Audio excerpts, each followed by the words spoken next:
Never get used to being alone.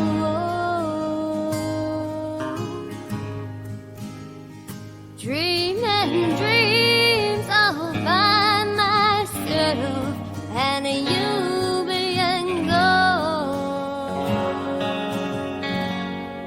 A lot of thoughts, but no clever words. I got a voice that you never heard. Well, maybe not never, cause you heard crying. Communication's tough, but I'm sure trying. It's nice to finally see your face, and it's wonderful. A month ago, I was in your belly, so comfortable.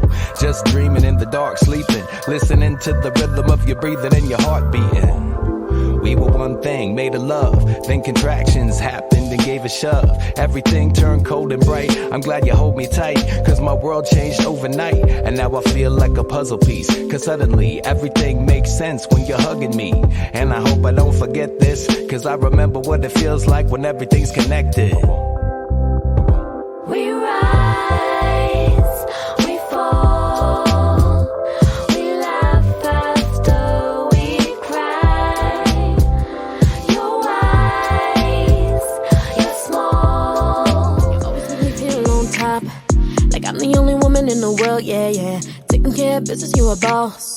You always make our love priority. You're my king.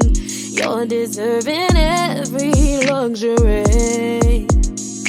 So tonight it's your